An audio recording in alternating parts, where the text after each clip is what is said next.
Welcome to Her Remarkable History. Remember, to support our channel, please subscribe.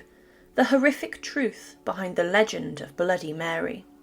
Over the years, a legend has arisen regarding Bloody Mary, and it's said that if you stand in front of a mirror and chant her name 13 times, you can summon the murderous spirit. She has been seen both alone and sometimes holding a dead baby, but either sight would certainly frighten the summoner, who is said to then be at risk of either being scratched or killed. This may just be a legend or a myth, but this surely has an origin, a woman who it is based upon. There are two possibilities, one being a murderous Hungarian noblewoman and an evil witch who killed children, and the second, Queen Mary I of England. Mary has been called Bloody Mary for centuries, and she may just have been the inspiration for this scary tale.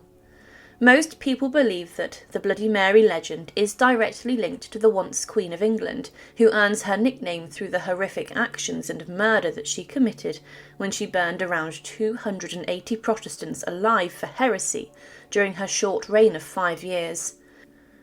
She was never thought to have been able to turn into such a frightening and bloody queen. She was born to a king, King Henry VIII, and his first wife, Catherine of Aragon, on the 18th of February 1516 at Greenwich Palace in London, and she was certainly an unlikely candidate to be queen. Henry wanted nothing more than a male heir, and Mary was subsequently pushed to the side in his bid and many marriages to obtain one. With this, it's believed that Mary was defined in a sense by her father's actions. Certainly her early years were. When Mary was around 16 or 17 years of age, her father turned her life upside down and scandalised Europe. Henry VIII declared that his marriage to Catherine of Aragon, Mary's mother, was illegal and incestuous. This is all due to her being previously married to his now deceased brother, and that he wanted to have a new wife, Anne Boleyn.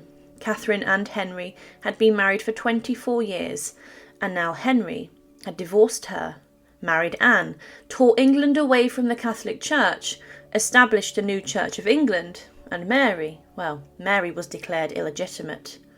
She was a princess no more, and instead just a lady. She stubbornly refused to acknowledge her parents' marriage had been deemed illegal, and that her father was the head of the Church of England, and as a result, she was separated from her mother, who she never saw again. Mary watched her father marry a total of 5 more times. Anne Boleyn, with whom he had a daughter Elizabeth, Jane Seymour, Anne of Cleves, Catherine Howard, and Catherine Parr. But Henry had gotten what he wanted. He had a son from Jane Seymour.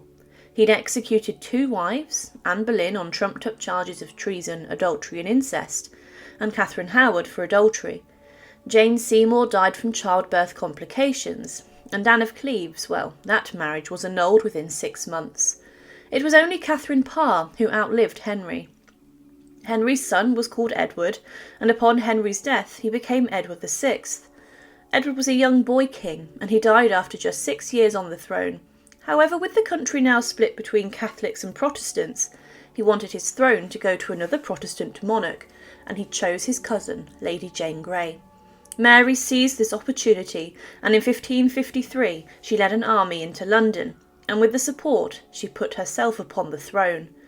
Mary executed Jane on the executioner's block, and as queen she slowly but surely earned her reputation as Bloody Mary. Now the question is though, how does Mary's story tie into the legend? As queen, Mary had a number of priorities, but her first on the list was to return England to the Catholic Church. She had squashed the Protestant rebellion, and many of her brothers and father's anti-Catholic policies had been reversed.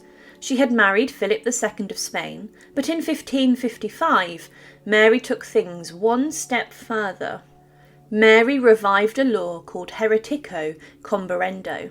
This law punished heretics by burning them at the stake. Mary believed that these executions enabled her to revert her country back to the true faith, that they would be a sharp shock and that people would then choose to return to Catholicism. Mary thought that she would only need to arrange a couple of executions, and she's reported as telling her advisers that the executions should be so used that the people might well perceive them not to be condemned without just occasion, whereby they shall both understand the truth and beware to do the like. Mary was wrong. Protestants instead rose up. They were undeterred. But as a consequence, over a span of around 3 years, from 1555 to 1558, almost 300 Protestants were burnt alive at her command. The victims included prominent religious figures like Thomas Cranmer, the Archbishop of Canterbury, and Bishops Hugh Latimer and Nicholas Ridley, as well as scores of normal citizens, most of whom were poor.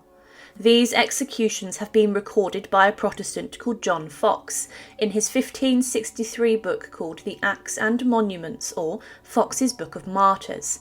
The death of these Protestants and many other Protestant martyrs through history are recorded in this book, complete with illustrations. One snippet reads, "Then brought they a faggot kindled with fire and lard, then some down a Dr. Ridley's feet," Fox wrote of Ridley and Latimer's brutal executions, "to whom M. Latimer spake in his manner, Be of good comfort, master, Ridley, and play the man. We shall this day light such a candle by God's grace in England, as I trust shall never be put out." Mary's actions and the murder of these Protestants left a lasting impact on her legacy. When she died, she was given the nickname Bloody Mary. This, however, isn't the only reason why Mary I is believed to be the woman in the mirror. Sightings of this ghostly woman often talk of a baby or looking for a baby, and it's that the summoner can taunt the woman by saying that they either stole her baby or that they killed the baby. But maybe it would sadden you to know that these comments are really quite heartless, because Mary I lost a child.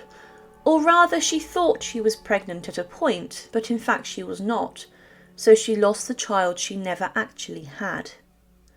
Mary had 2 priorities as queen, as I've said. The first was ridding her country of Protestantism, and the second was to have a baby. An heir. Mary was 37 years of age when she became queen, and she wanted nothing more than an heir to pass her throne to. But for Mary that just wasn't the case, and her life took a bit of a strange turn. Mary wholeheartedly believed that she was pregnant just 2 months after marrying Philip. By all conceivable measures, she appeared to be pregnant. But her due date came and went, and still no baby. Rumours flooded the French court that Mary had been delivered of a mole or lump of flesh.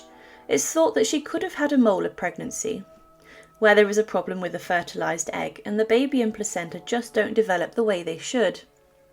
This can also lead on to further complications, such as cancer. Mary then later died in 1558, and it's believed that she died from ovarian cancer, and Mary was without her longed-for child.